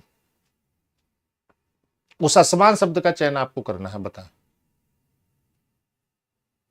ठीक है आशीष पांडे जी, बाकी पे फोकस करिए, 16वां भी देख लेंगे, आप उसके चक्कर में बाकी भी नाश किए जा रहे हैं सब अपना, उसको अभी देख लेंगे। आपका मैसेज पढ़ लिया, कट कॉपी पेस्ट मत करिए, आगे फोकस करिए। आइए, चार शब्द दिए गए, पेसो, रियाल और बात और ओस्लो, क्या अलग होगा तेजी से बताओ। पैसो, रियाल और बात और ओस्लो क्या होगा बताओ।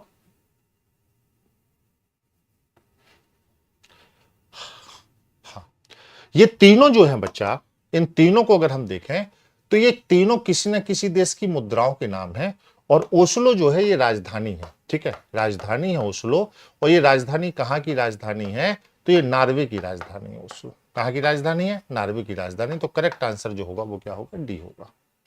हाँ, ओस्लो राजधानी है, करेक्ट। अगला देखते हैं, 11,242 क्वेश्चन मार्क है, फिर आपको बताना है, बताओ 162 पे 14,392 क्या होगा बताओ। ठीक है विपिन जी, पीडीएफ हमारी टीम देख रही है, पॉलिटी की पीडीएफ आपको मिल जाएगी। अगला देखो, बताओ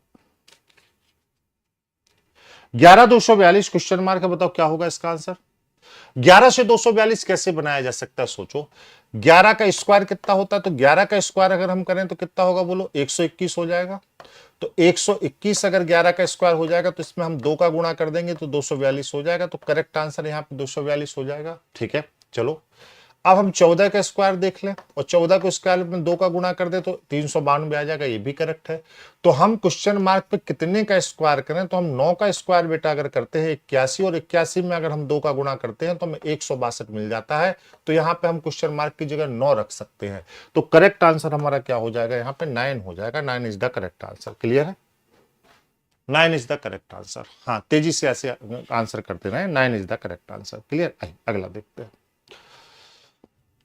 चलो स्टेटमेंट आर्गुमेंट का एक सवाल है। स्टेटमेंट है, उम्मीदवारों के चुनाव लड़ने पर रोक लगा दी जानी चाहिए अगर कानून की अदालत में उनके खिलाफ आपराधिक आरोप लंबित हैं। स्टेटमेंट आर्गुमेंट मतलब रियल डिसीजन मेकिंग। अगर नहीं पढ़ा हो तो इसी चैनल पर डला है, मैंने वीडियो लिया है, आप क्लियर कर लीजिएगा। ठीक है, उम्मीदवारों के चुनाव लड़ने पर रोक लगा दी जानी चाहिए अगर कानून की अदालत में उनके खिलाफ आपराधिक आरोप लंबित है। हमारे यहां ऐसा कानून भी है। पहला, हाँ ऐसे लोगों को चुनाव लड़ने नहीं दिया जाना चाहिए, केवल यही एक तरीका है अपराध को रोकने का। अब ये गलत हो जाएगा, क्योंकि केवल एक यही तरीका, ये रिजिड टर्म है। ठीक है, दृढ़ शब्दों का प्रयोग जब होता है, रिजिड टर्म्स का प्रयोग होता है, तो वो क्या हो जाता है बताओ। तो ऐसे जो वाक्य हो जाते हैं वो क्या हो जाते हैं, गलत हो जाते हैं, दुर्बल तर्क का उदाहरण हो जाते हैं। ठीक है, दूसरा है, नहीं, वे संबंधित राजनीतिक दलों द्वारा चुनाव लड़ने के लिए अधिकृत है। ऐसी कोई बात ऊपर नहीं कही गई और हमारे देश की पॉलिसी के हिसाब से यह भी क्या होगा, गलत होगा, क्योंकि आपराधिक मामले अगर लंबित हैं तो फिर आप चुनाव नहीं लड़ सकते। इसका मतलब ये रियल डिसीजन मेकिंग है। मैंने स्टेटमेंट आर्गुमेंट्स आपको पढ़ाए हैं। ना तो तर्क एक होगा और ना ही तर्क दो होगा, मतलब ना तो तर्क एक मजबूत है ना ही तर्क दो मजबूत है। ठीक है, करेक्ट है, ना तो एक होगा ना तो दो होगा। क्लियर? अगला देखते हैं 25वां 25वां सवाल है। 25वां सवाल में जरा आप आंसर निकालिए क्या होगा। 25वां सवाल में जरा आप आंसर निकालिए क्या होगा।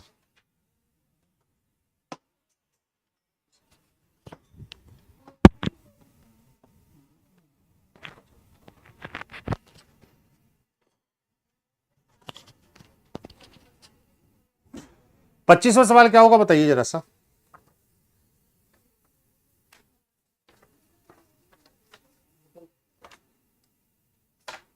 आइए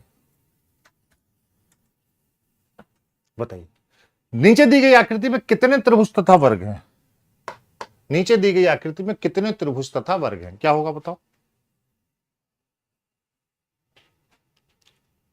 तो पहले त्रिभुज गिने जाए कि वर्ग गिने जाए, बताओ। तो वर्गों की संख्या तो 10 होगी, मैंने आपको बताया है, आराम से आप समझ सकते हैं। इसमें कितने होंगे? 5 होंगे। और अंदर वाले में कितने होंगे? 5। मैंने आपको बताया है क्या? हाँ बताओ। 1 2 1 2, 2 का स्क्वायर और 1 कितना हो गया? मतलब 4 और 1 5, 4 और 1 5। तो 5 इसमें होंगे और 5 इसमें होंगे, तो वर्ग कितने हो जाएंगे? 10 हो जाएंगे। त्रिभुजों को अगर हम लोग गिन लेते हैं तो त्रिभुज कितने हो जाएंगे बताओ। तो 10 वर्ग है, मतलब ये तो गलत हो जाएगा। ठीक है, अब त्रिभुज गिन लो बेटा। तो त्रिभुज कितने हो जाएंगे? तो 8 और 8 16 है ना। तो 8 और 8 कितने हो जाएंगे? 16, और 16 दूनी कितना हो जाएगा? 32। इसका मतलब है केंद्र से जाने वाली रेखाओं के दो गुने, तो 1 2 3 4 5 6 7 8, तो 16 इसमें हो जाएंगे। और 1 2 3 4 5 6 7 8, 16 इसमें हो जाएंगे। तो 16 और 16 कितने हो जाएंगे? 32। तो करेक्ट आंसर जो हमारा होगा वो क्या होगा? करेक्ट आंसर हमारा होगा 32 त्रिभुज और 10 वर्ग, है ना। 32 त्रिभुज और 10 वर्ग, करेक्ट आंसर सी हो जाएगा। 32 त्रिभुज हो जाएंगे और 10 वर्ग हो जाएंगे। करेक्ट है, C is the correct answer. ठीक है, अगला देखते हैं। एक घड़ी में मिनट की सुई उस समय में कितने डिग्री का कोण बनाएगी जिस समय में सेकंड की सुई 300 डिग्री का कोण बनाती है? बहुत बढ़िया सवाल है।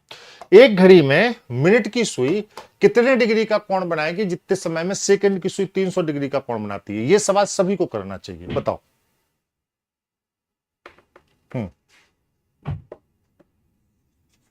एक घड़ी में मिनट वाली सुई उतनी देर में कितने डिग्री का कोण बनाएगी जितने में, बताओ। हाँ कर सकते हो। मिनट वाली सुई जो 1 मिनट में कोण कितने डिग्री का बनाती है? 6 डिग्री का। मतलब 60 सेकंड का अगर हम कोण निकालें तो कितने डिग्री का? 6 डिग्री। तो 1 सेकंड में कितना चलेगी? तो 1 सेकंड में हम कहेंगे 6/60 चलेगी। बोलो तो बराबर कितना चलेगी? 1/10। तो 1 सेकंड में 1/10 चलती है सेकंड वाली सुई, है ना। अब बताया है, लिखा है कि जिस समय सेकंड की सुई 300 डिग्री का कोण बनाती है, तो भैया 1 सेकंड में अगर 1/10 चलती है तो 300 डिग्री का कोण कब बनाएगी बताओ, है ना। मतलब 1 सेकंड में 6 डिग्री चलेगी। तो अगर 1 सेकंड में सेकंड वाली सुई 6 डिग्री चलती है तो 300 डिग्री चलने में कितना लेगी? 50 सेकंड। तो 50 सेकंड में कितना चलेगी? 300 डिग्री। तो 50 सेकंड में 300 डिग्री चलेगी। तो 1 सेकंड में अगर 1/10 डिग्री का कोण है तो 50 सेकंड में कितना होगा? मतलब 1/10 गुणे 50 यहां सीधे कर दो, या तो कह दो 50/10 कर दो, तो कितना होगा? 5 डिग्री। तो कोण कितने डिग्री का हो जाएगा? 5 डिग्री का हो जाएगा। तो करेक्ट आंसर हमारा क्या हो जाएगा? डी हो जाएगा, 5 डिग्री हो जाएगा। हो जाएगा 5 डिग्री। ये तो मैंने भी आपको पढ़ाया और विकास भैया ने भी आपको पढ़ाया है, खूब जम के पढ़ाया है। हो जाएगा ना। चलो अगला बताओ। केशव जानता है कि 1 यूनिट टेस्ट में कपिल के प्राप्तांक 3 से अधिक लेकिन 8 से कम है, और मंगल जानता है कि कपिल के प्राप्तांक 6 से अधिक लेकिन 10 से कम है। यदि दोनों की जानकारी सही है तो कपिल के प्राप्तांकों के बारे में निम्न में से कौन सा निश्चित रूप से सत्य है? देखो, ऐसे सवाल जब होते हैं इसको लोअर लिमिट और अपर लिमिट से आसानी से हल किया जा सकता है। कैसे? केशव जानता है कि एक यूनिट टेस्ट में कपिल के प्राप्तांक 3 से अधिक और 8 से कम है। मतलब ना तो 3 है ना तो 8 है, 3 से अधिक है और 8 से कम है। इसका मतलब क्या हो सकते हैं? 4 हो सकते हैं, 5 हो सकते हैं, 6 हो सकते हैं, 7 हो सकते हैं। और मंगल जानता है कि कपिल के प्राप्तांक 6 से अधिक है और 10 से कम है। मतलब 6 से अधिक है और किससे कम है? 10 से। मतलब ना तो 6 हो सकते हैं और ना ही 10 हो सकते हैं। तो क्या होंगे बोलो? 7 हो सकते हैं, 8 हो सकते हैं, 9 हो सकते हैं, 10 हो सकते हैं। अब निश्चित रूप से अगर निकालना है तो निश्चित रूप से तो वही संख्या होगी जो दोनों में कॉमन होगी। तो निश्चित रूप से कॉमन संख्या दोनों में क्या होगी बोलो? 7 होगी, है ना, क्योंकि दोनों में कॉमन होना चाहिए, 7 होगी। तो देखो, प्राप्तांक 2 में से कोई भी है, नहीं होगा। प्राप्तांक 3 में से कोई भी है, नहीं होगा। प्राप्तांक केवल एक ही होगा। करेक्ट आंसर है प्राप्तांक केवल एक ही होगा। और वो प्राप्तांक एक कौन सी संख्या होगी? 7 ही प्राप्तांक होगी। और प्राप्तांक 4 में से कोई है, ये भी गलत हो जाएगा। ठीक है, हाँ, पक्का क्लियर है?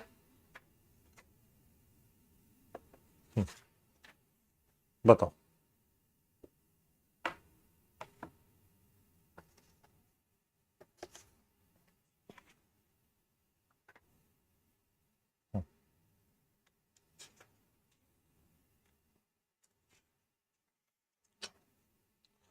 अब जल्दी से बताओ, क्लियर है सबको?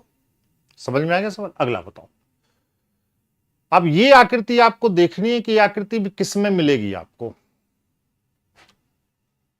घुमाने की अनुमति नहीं है, बहुत तीव्र आंखें चाहिए अगर आपको दिख रहा हो, है ना, तो बहुत तीव्र आंखें चाहिए कि ये आकृति किस में मिलेगी। घुमाने की अनुमति नहीं है। बताओ।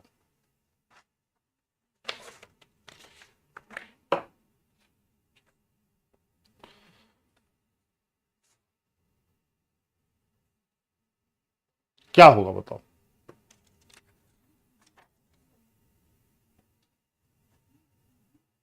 क्विक बताओ, किस में मिल रही है?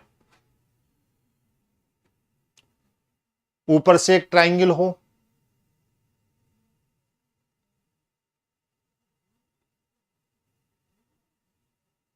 सी, सी में मिल जाएगी।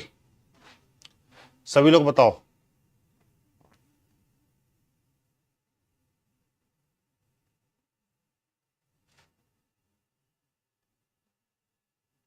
सी, चलो सी मान लेते हैं। एक क्वेश्चन में आपकी बात मान लेते हैं, सी इज द करेक्ट आंसर। आइए, सी में दिख जाएगी ना?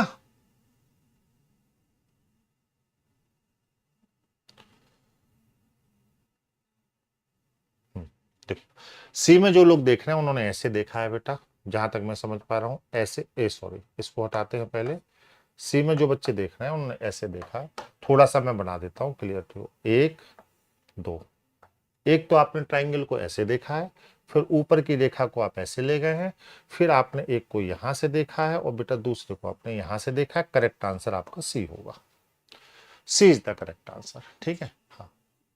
अगला देखो, बहुत सही सवाल है। 6 पुस्तकों को A B C D E और एफ से अंकित किया गया है। एक के बगल में एक रख दिया गया है। बी सी डी और एफ पुस्तकों के हरे आवरण है। देखो कितनी पुस्तकें हैं? A B C D E और एफ। क्या लिखा है बच्चा? 6 को रख दिया गया है। बी सी ई और एफ के हरे आवरण है। तो हरा आवरण किसका है हम लिख लेते हैं। तो बी सी, तो ये क्या है बोलो? हरा है। सी क्या है? बी क्या है? हरा है। और क्या है बताओ? बी सी ई और एफ। ई क्या है बोलो? हरा है। और एफ क्या है बोलो? हरा है। ये हरे आवरण है। ठीक है, फिर लिखा है जबकि अन्य पुस्तकों के आवरण पीले हैं, तो एक आवरण कितना हो गया? पीला हो गया। और डी का आवरण भी क्या हो गया? पीला। ऐसे हो गया। चलो फिर लिखा है ए बी और डी पुस्तकें नहीं है। तो ए बी और डी ये 3 पुस्तकें जो है वो क्या है? नहीं है। इन 3 पुस्तकों के बारे में क्या है? नहीं है। ठीक है, हमें आंसर में क्या बताना है? जबकि शेष पुरानी पुस्तकें हैं। ए बी और सी पुस्तकें विधि रिपोर्ट हैं, जबकि शेष पुस्तकें आयुर्विज्ञान के उद्धरण हैं। कौन सी दो पुरानी पुस्तकें के उद्धरण की हरे आवरण वाली पुस्तक है? तो भैया हरे आवरण, बाकी ऊपर वाली तो एबीसी नहीं है, तो ये हरे आवरण वाली पुस्तकें हैं क्योंकि ये विधि रिपोर्ट है और ये आयुर्विज्ञान की पुस्तकें होंगी। तो उस हिसाब से हमारा जो उत्तर होगा वो क्या हो जाएगा? ई और एफ हो जाएगा।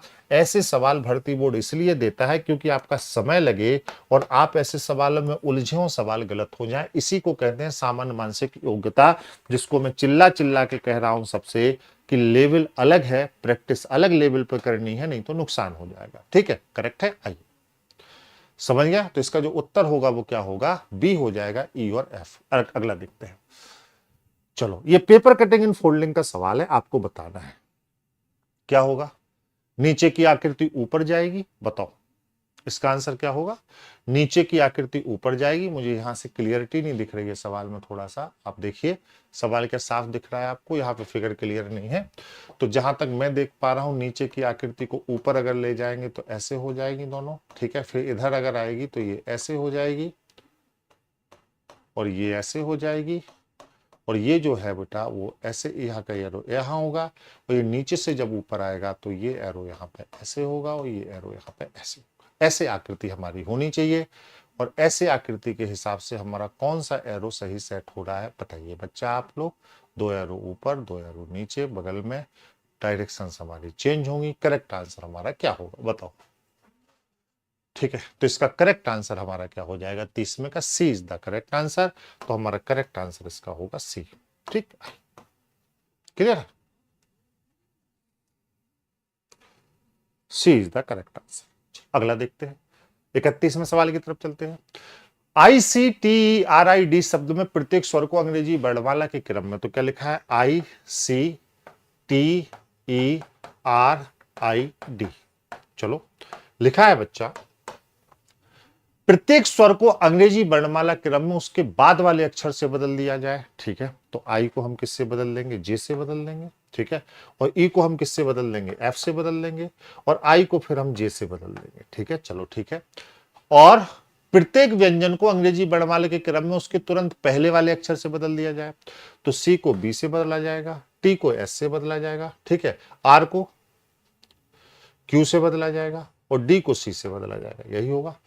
तो इस प्रकार बने अक्षरों के समूह में कितने अक्षर ठीक 2 बार आएंगे, तो एक ही अक्षर 2 बार आएगा।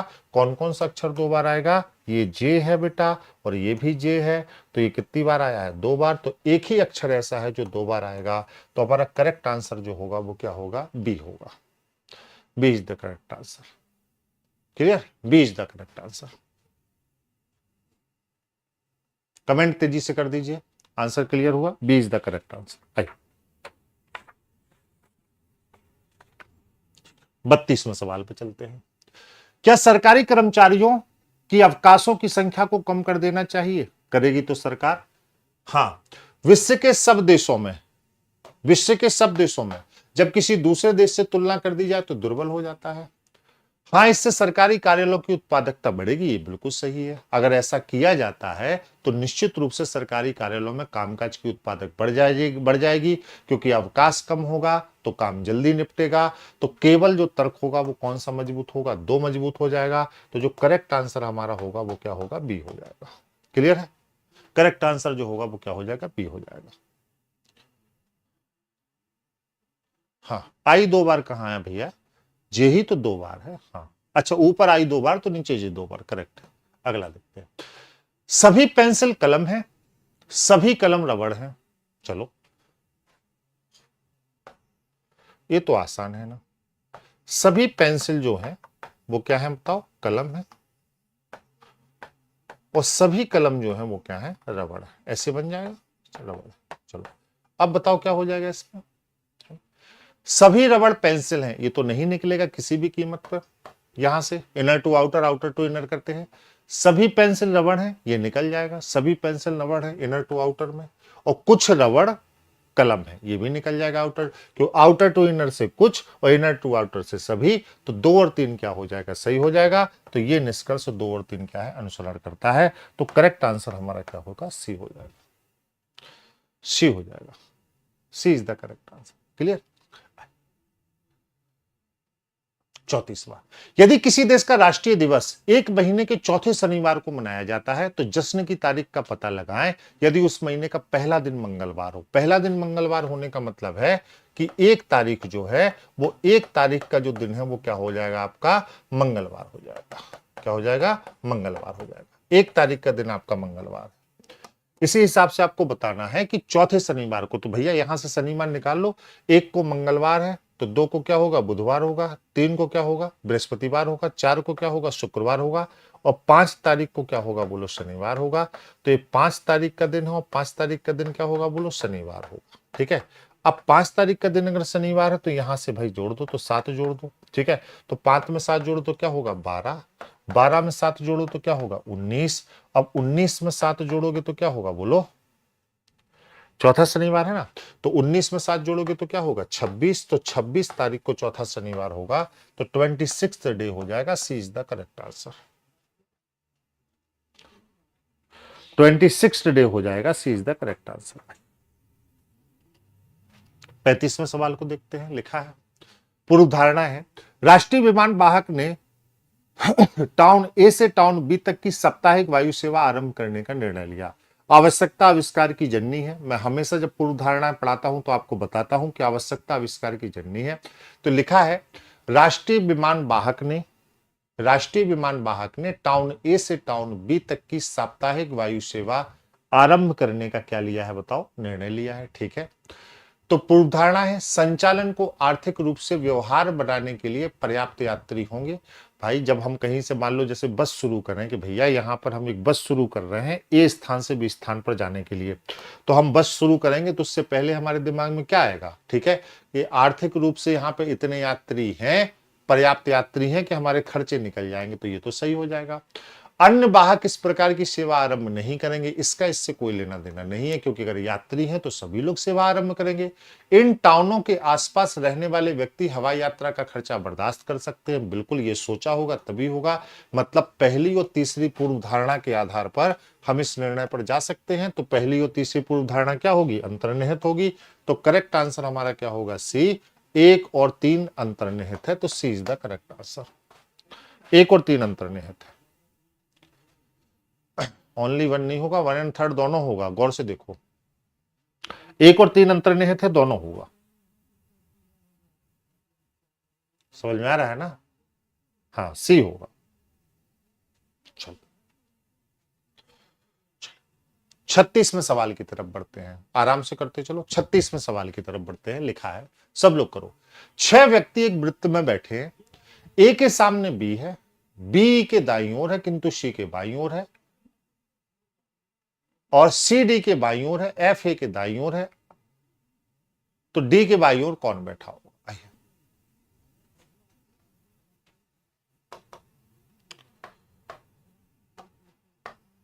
एक वृत्त है, पहले आप लोग लगा लीजिए। 6 व्यक्ति आप लोग लगाइए। चलो,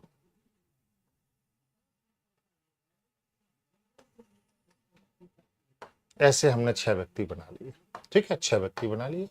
अब यहां पे कौन बैठा है बताओ? तो यहां पे बैठा है, अब अलग अलग व्यक्ति बैठे हैं। लिखा है, ए के सामने बी है। आप आंसर करेंगे? अब मैं थोड़ा सा रुक रहा हूं। हाँ,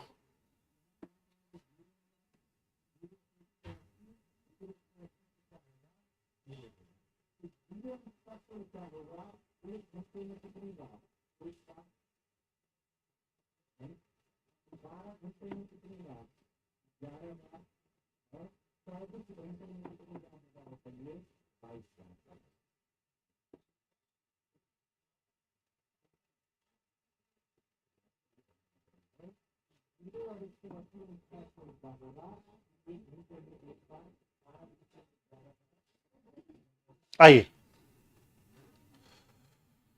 एक व्यक्ति एक वृत्त में बैठे हैं। ए के सामने बी है, बी के दाईं ओर किंतु सी के बाईं ओर है।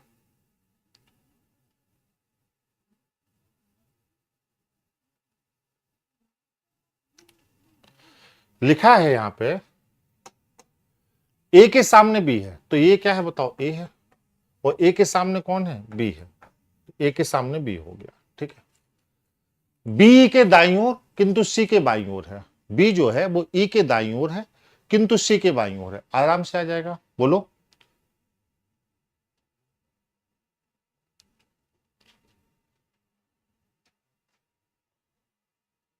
सब लोग उत्तर भी निकाल दिए हैं, है ना? बी जो है, लिखा है आमने सामने बैठे हैं, तो इसका मतलब केंद्र की ओर मुख होगा, तो दिशाएं विपरीत हो जाएंगी। तो लिखा है बी जो है वो सी के बाईं ओर है, तो सी के बाईं ओर है मतलब उल्टी दिशाएं होंगी। बी जो है सी के बाईं ओर है, हाँ, और सी जो है वो डी के बाईं ओर है। तो सी अगर डी के बाईं ओर है तो इसका मतलब डी की स्थिति ये हो गई, करेक्ट है, हाँ। और बी जो है वो ई के दाईं ओर है तो ई की स्थिति ये हो गई, ठीक है। अब बताओ क्या लिखा है, एफ ए के दाईं ओर तो एफ की स्थिति ये हो गई। अब पोजीशन इंटरचेंज है बेटा, तो पोजीशन इंटरचेंज में जो सिचुएशन ली गई है वो क्या ली गई है, अब डी एफ के साथ और ई बी के साथ अपनी सीट अदला बदली कर ले। तो डी किसके साथ बताओ, एफ के साथ, और ई बी के साथ, ई बी के साथ अपनी सीट अदला बदली कर ले, ठीक है। ई बी के साथ और डी किसके साथ बताओ, एफ के साथ अपनी सीट अदला बदली कर ले। तो डी के बाईं ओर कौन बैठा है, तो डी के बाईं ओर बैठेगा ए, और ए किस विकल्प में दिया गया है, सी विकल्प में। तो हमारा जो करेक्ट आंसर होगा वो क्या होगा, सी होगा, सी होगा, ठीक, करेक्ट है, बताओ तेजी से आंसर करो, करेक्ट है सबको, बताइए, क्लियर है। अगला तो 37वां है, लिखा है 37वां, 27 साल के कारावास ने मेहर कलाल को राष्ट्रपति बनाया। जो 27 साल तक कारावास में रहेगा वो राष्ट्रपति बनेगा, गलत है, ऐसा कुछ नहीं कहा गया है। और राष्ट्रपति बनने के लिए कारावास की योग्यता है, दोनों गलत है। तो ना तो धारणा एक सही होगी और ना ही धारणा दो सही होगी, करेक्ट, ना ही धारणा एक सही, ना ही धारणा दो सही। वह वैन आरेख चुने जो निम्नलिखित के बीच में संबंध को सबसे अच्छी तरीके से दर्शाता है। पति परिवार पत्नी, ए होगा नहीं, सभी लोग जान रहे हैं। बी होगा नहीं, सभी लोग जान रहे हैं। सी होगा नहीं, तो करेक्ट आंसर क्या होगा, डी होगा, पति परिवार पत्नी, D is the correct answer, correct D होगा, डी होगा। अगला है, राष्ट्रव्यापी आतंकी अभियान के चरम चरण में आपको पता चलता है कि आपके एकमात्र अभिभावक दुर्बलता स्ट्रोक से पीड़ित हुए हैं। तो आपको अभिभावक को संभालने की भाई बहनों से अपेक्षा करते हुए एक तरफ ध्यान केंद्रित करना चाहिए, मिशन पूरा होने तक ध्यान भटकने से बचते हुए छुपाना चाहिए, छुपाने की स्थिति अच्छी नहीं होती, दोस्त मानसिक अभिरुचि के सवाल है। ऑपरेशन नेतृत्व के बिना कुछ क्षेत्रों को दूरस्थ रूप से समन्वित करना चाहिए, ये गलत है। पारिवारिक प्राथमिकता के लिए निपुण डिप्टी को बागडोर सौंपनी चाहिए, ये भी क्या है, गलत है। तो सही उत्तर जो होगा वो क्या हो जाएगा, ए हो जाएगा, A is the correct answer, A is the correct answer. चलो अगला देखते हैं, पीड़िता से बलात्कार के फॉरेंसिक साक्ष्य की जांच करते समय आपको क्या करना चाहिए बताओ।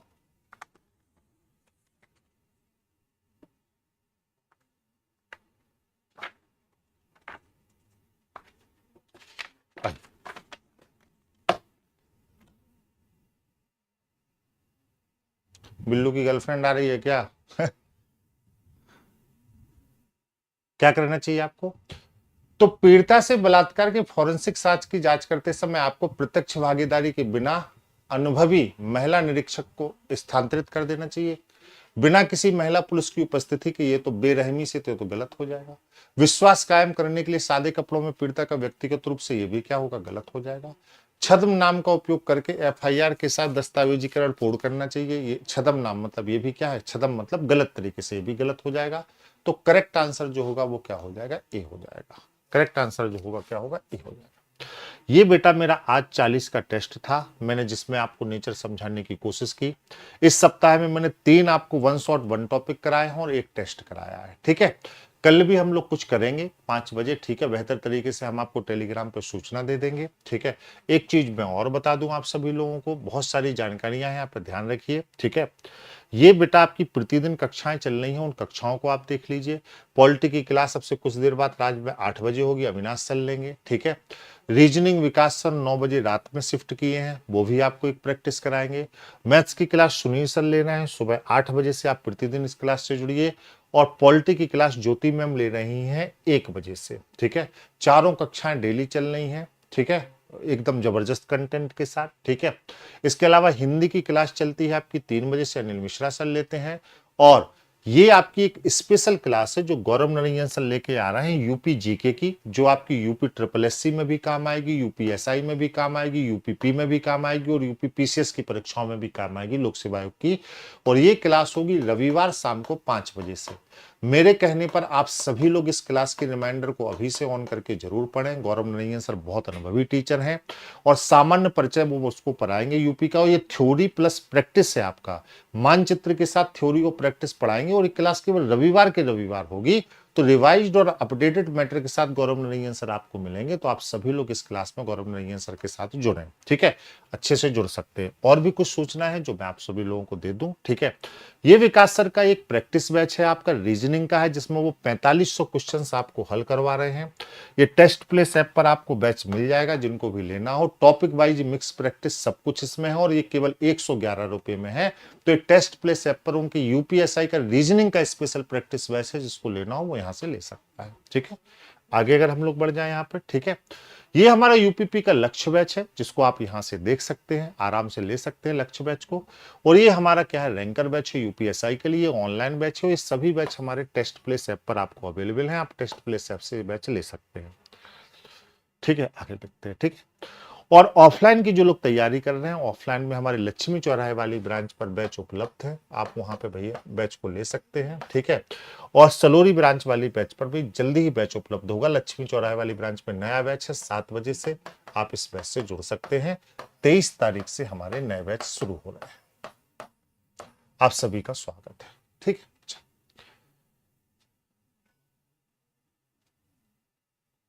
हाँ, आज का सेशन आपको कैसा लगा, क्वेश्चंस का स्टैंडर्ड कैसे लगा, जरूर बताइएगा। फिर अगले सेशन में हमारी आपसे मुलाकात होगी। कैसा लगा इसको कमेंट बॉक्स से जरूर बताइएगा, क्योंकि कमेंट्स आपके मैं जो है इंतजार करूंगा और अगले सेशन के लिए अपने आप को तैयार करूंगा। अच्छे लेवल पर प्रैक्टिस करिए। Thank you so much, love you all. आज मेरी तरफ से आप सभी के लिए इतना ही। अनंत शुभकामनाएं, नमस्कार।